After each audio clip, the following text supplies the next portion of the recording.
There's a growing problem in Oklahoma affecting our children, our sisters, and our friends. Revenge porn is a problem thriving on isolation and secrecy and started only in the past few years. Channel 8's Maureen Wirtz is here with a look at why this activity grows when no one is talking about it. Maureen. Mark and Kristen, the problem is revenge porn. And experts say the majority of victims are women under the age of 30, and half of them have considered or attempted suicide while dealing with the shame and suffering in silence. But tonight, we give one victim a voice.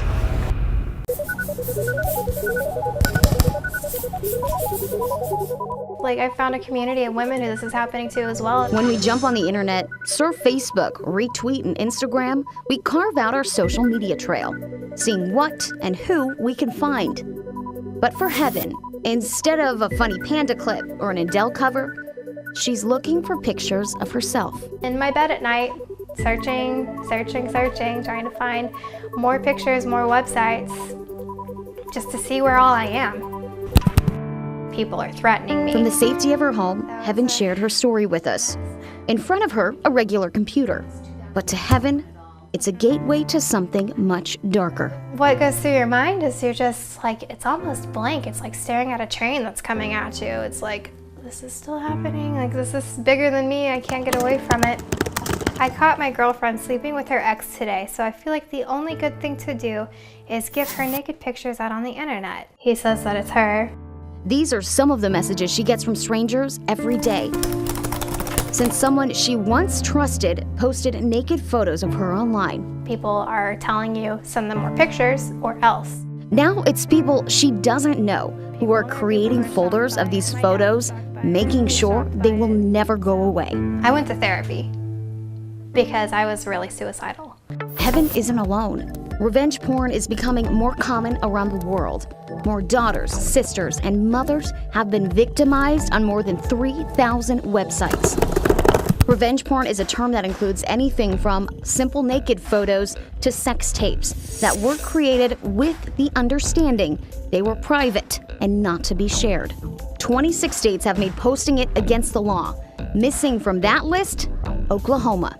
It's very concerning to see this kind of thing happen and to see the increase. Again, it's not that we're seeing a lot of this, but we're seeing more than we were before. Dr. Tony Wells says power and control are the driving forces behind the revenge porn appeal.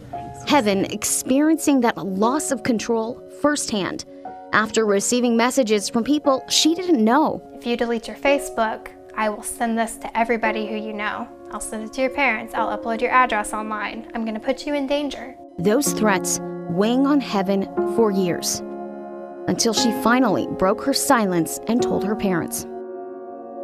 At 8:25, supposedly a guy knocked on the door to wake a guy up from a house fire. I said he knocked him up. Keith Taylor has been on Good Morning Oklahoma for 10 years. Each day he's reporting the news, informing viewers, telling jokes, and making people laugh. But helping his daughter was something different. She came withdrawn and sullen and moody, and having older girls just assumed that may have been part of the growing up process. And when Heavin finally talked, it was hard to hear. It was hard to hear, but at the same time, it was like, she's okay. And then you see how strong she is, or is. She's amazing. And that's the kind of thing that can knock you down and put you going backwards, but she's come out stronger because of it. Come on. You look at her, she's running in slow motion. as reprehensible as this may seem, it's not against the law in Oklahoma, but one lawmaker is trying to change that.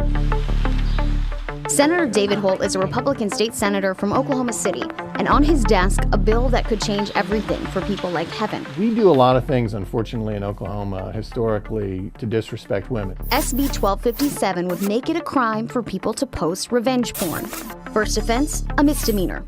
Second offense, a felony, with the possibility of jail time and a fine. And it's not ever the woman's fault, you know. it is absolutely the man's fault, and I think this law is making a statement to that effect. We went to State Senator Gary Stanislawski. Heavin lives in his district, and until recently, he had never heard of revenge porn. I had no idea.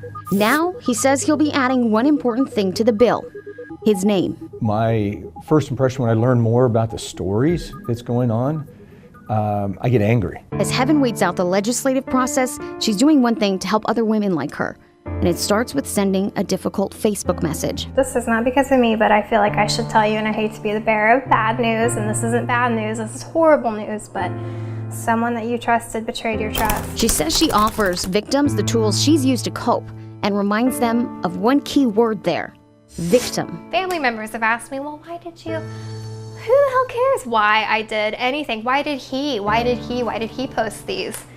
There should be laws in place. Keith and Rhonda proud to sit down and share with us their daughter's strength. But does it support Heavin? Yes. Does it let her know that we love her and we back her in whatever she does and we're always willing to stand behind her? Yes. Does it mean that whatever she wants to do, do we support her? Yes. We always will support her. We'll always be there. And it doesn't matter who you are, it can happen. I'm proud of my story, and it's mine and it's my body. And no one's gonna use it against me, ever. No, ma'am. For the first time in a while, Heavin is smiling. And she's happy. She's got a whole list of reasons why. Her family, love, and finally, she's got her power back.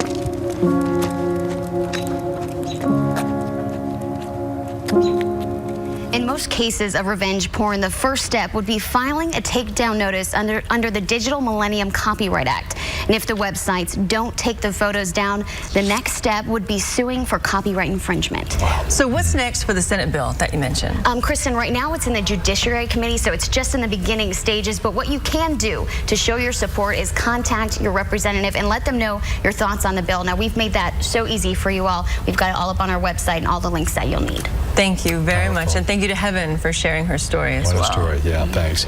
If you are a victim of revenge porn, we want you to know you're not alone. Right now, we have 2 counselors from the YWCA. They're ready to take your phone calls if you have any questions, need any help, or just need someone to listen. Phone numbers 918-445-5174 or toll free 1-800-615-5885. Tonight, we showed you what it's like to be a victim of revenge porn. Let's check in now with Maureen Wirtz and our experts about the response you're seeing to this growing problem. Maureen. Mark and Kristen, we've already had a couple of phone calls here. People curious, kind of trying to figure out more information. Right now I have Mana with me. She's with the YWCA, and I want to know, why did you guys want to come out here and really just show your support for this? Well, we're really passionate about this issue, which some people call revenge porn, some people call non-consensual porn. We really think of it as being digital rape. And it's really an exercise of power to publicly humiliate women.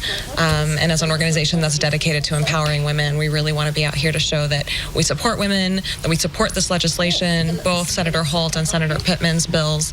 And we really hope that people contact their legislators and let them know how important this is. Absolutely, and I think we had talked about it a lot in a story that people don't really want to talk about this, and that's why we wanted to provide this phone bank too, because sometimes you might need to want to just call someone that you don't know and tell about your problem. Yeah, unfortunately there's a lot of shame wrapped up in this issue, even though we know it is very common to share these kinds of images and videos between consenting, trusting adults with one another. It's something that we see more and more in the digital age, so it's not something we should be ashamed about, but in fact we need to talk about it a whole lot more to really remove that stigma so that people can be empowered to do something about it. Perfect. Well, thank you both so much for coming here, and this phone bank is open until 10:30 tonight. All right, thanks, Maureen.